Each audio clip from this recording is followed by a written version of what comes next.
Hello students, this is Evin. बहुत सारे students मुझे पूछते हैं केमिस्ट्री सब्जेक्ट की पढ़ाई कैसे करें। चलो आज बता ही देता हूँ। जिस तरह इंग्लिश सीखने के लिए सबसे पहले आपने ABCD सीख लिया, अल्फाबेट्स यूज करके आप वर्ड्स और सेंटेंसेस बनाने में कामयाब हो गए।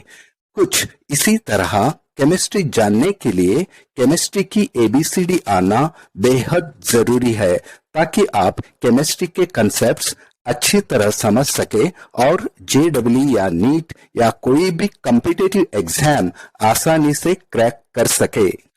चलो, अगर आपको पूछा गया What is the IUPAC name of normal alkane with formula C35H72, जिस तरह हम हिंदी में 1 2 3 4 5 6 7 8 9 10 गिनती जानते हैं, उसी तरह ऑर्गेनिक केमिस्ट्री में कार्बन एटम्स की गिनती आना बेहद जरूरी है। C35H72 में 35 कार्बन एटम्स जब स्ट्रेट चेन में होते हैं तो 35 कार्बन एटम्स को ऑर्गेनिक केमिस्ट्री में क्या कहते हैं, इसे जाने बिना इस कंपाउंड का IUPAC नाम बताना मुश्किल ही नहीं, नामुमकिन है। चलिए C35H72 का IUPAC नाम जानते हैं।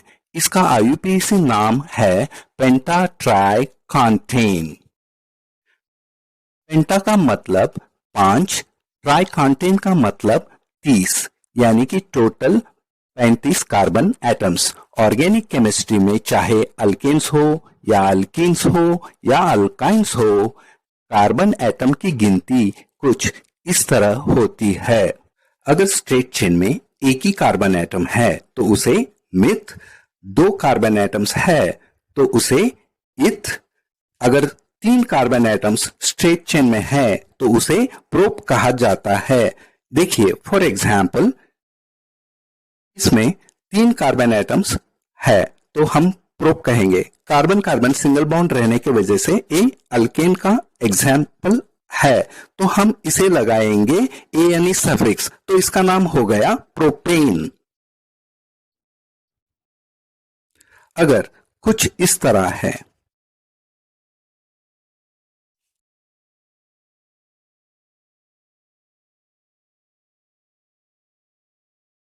Carbon single bond, carbon double bond, carbon, फिर भी 3 कार्बन एटम्स है, 3 के लिए हम कहेंगे prop. Carbon double bond carbon के वजह से इसका नाम हो जाएगा प्रोपीन। अगर कार्बन ट्रिपल बॉन्ड कार्बन है, फिर भी 3 कार्बन एटम्स है तो कहेंगे prop. Carbon triple bond carbon के वजह से इसका नाम हो जाएगा प्रोपाइन। अगर स्ट्रेट चेन में 4 कार्बन एटम्स हो तो ब्यूट, 5 कार्बन एटम्स हो तो पेंट, 6 कार्बन एटम्स हो तो hex, 7 carbon atoms straight chain में हो तो हेप्ट, 8 कार्बन एटम्स के लिए ऑक्ट, 9 कार्बन एटम्स के लिए नोन, 10 कार्बन एटम है तो उसे डेक कहते हैं। इसे आपको रटना होगा। अगर 1 कार्बन एटम वाला अल्केन हो तो उसे मीथेन, 2 कार्बन एटम से बना हुआ अल्केन हो तो ईथेन, इसी तरह propane, butane, pentane, hexane, heptane, octane, नोनेन, decane. अगर 2 कार्बन एटम से बना हुआ अल्कीन हो तो उसे ईथीन, 3 कार्बन एटम से बना हुआ अल्कीन हो तो प्रोपीन, इसी तरह ब्यूटीन। अल्कीन्स में डबल बॉन्ड होता है और डबल बॉन्ड जहां से नजदीक होता है काउंटिंग वहां से शुरू होती है। For example 1 2 3 4 double bond first carbon से शुरू हो रही है, इसके लिए इसका IUPAC नाम होगा ब्यूट 1 इन। इस एग्जाम्पल में डबल बॉन्ड की शुरुआत सेकंड कार्बन एटम से हो रही है, इसका IUPAC नेम हो जाएगा ब्यूट 2 इन। इसी तरह डबल बॉन्ड या ट्रिपल बॉन्ड का पोजीशन IUPAC नॉमेनक्लेचर में बताना बेहद जरूरी है। अगर 11 कार्बन एटम्स स्ट्रेट चेन में हैं और आपने सोच लिया एक के लिए मिथ, 10 के लिए डेक और मिथ डेक लिखोगे तो ए गलत हो जाएगा। यहां एक के लिए अन, 10 के लिए डेक का यूज किया जाता है, तो इसका सही नाम हो जाएगा अनडेक। 12 कार्बन एटम्स स्ट्रेट चेन में है और आपने इथ डेक गेस किया है तो ए गलत हो जाएगा। यहां 2 के लिए डो और 10 के लिए डेक का इस्तेमाल किया जाता है, तो इसका सही नाम डो डेक। इसी तरह 13 कार्बन एटम स्ट्रेट चेन में है तो ट्राई डेक, 14 कार्बन एटम्स के लिए tetra deck, 15 carbon atom straight chain में है तो पेंटा डेक, 16 कार्बन एटम्स के लिए हेक्सा डेक, 17 कार्बन एटम्स के लिए हेप्टा डेक, 18 कार्बन एटम्स के लिए ऑक्टा डेक, 19 कार्बन एटम्स के लिए नोना डेक। अगर 20 कार्बन एटम्स स्ट्रेट चेन में है तो उसे आइकोसा कहते हैं। ये दोनों वैलिड है। अगर स्ट्रेट चेन में 21 कार्बन एटम्स है और आपने एक के लिए अन, 20 के लिए आइकोसा मतलब अन आइकोसा गेस किया है तो एक गलत हो जाता है। यहां एक के लिए हेन का यूज होता है और 20 के लिए आइकोसा यूज किया जाता है, तो इसका नाम हेन आइकोसा है। इसी तरह 22 कार्बन एटम स्ट्रेट चेन में है तो इसका नाम डो कोसा होता है। 23 कार्बन एटम्स के लिए ट्राइकोसा, 24 कार्बन एटम्स के लिए टेट्राकोसा। इसी तरह 30 कार्बन एटम्स स्ट्रेट चेन में है तो इसको कहते हैं ट्राइकोंटा। ट्राई का मतलब 3, कोंटा का मतलब मल्टीप्लाइड बाय 10। इसी तरह 31 कार्बन एटम स्ट्रेट चेन में है तो उसे हेन ट्राइकोंटा। इसी तरह 40 कार्बन एटम स्ट्रेट चेन में है तो उसे टेट्राकोंटा।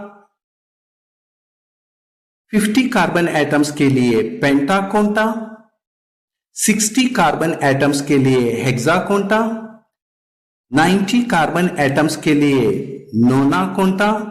अगर 100 कार्बन एटम्स स्ट्रेट चेन में है तो उसे हम कहते हैं हेक्टा। 100 कार्बन वाला स्ट्रेट चेन अल्केन का नाम होगा हेक्टेन। कार्बन एटम्स के अलावा जो भी फंक्शनल ग्रुप्स या दूसरे स्पीसीज या एटम्स है उसे इस तरह काउंट करते हैं। 1 के लिए मोनो, 2 के लिए डाई, 3 के लिए ट्राई, 4 के लिए टेट्रा, 5 के लिए पेंटा, 6 के लिए हेक्सा, 7 के लिए हेप्टा। इतना काफी है। तो चलिए कुछ एग्जाम्पल्स देखते हैं। यहां पे एक सब्स्टिट्यूएंट है, ये मोनो सब्स्टिट्यूटेड बेंजीन है तो इसका नाम हो जाएगा नाइट्रोबेंजीन। Example second CO2। यहां पे 2 ऑक्सीजन एटम्स है तो इसका नाम है कार्बन डाइऑक्साइड। इस एग्जाम्पल में एक कार्बन है तो इसे मिथ, 3 क्लोरीन एटम्स है तो इसका नाम हो जाएगा ट्राइक्लोरोमीथेन। इस एग्जाम्पल में 4 क्लोरीन एटम्स है तो इसका नाम टेट्राक्लोरोमीथेन।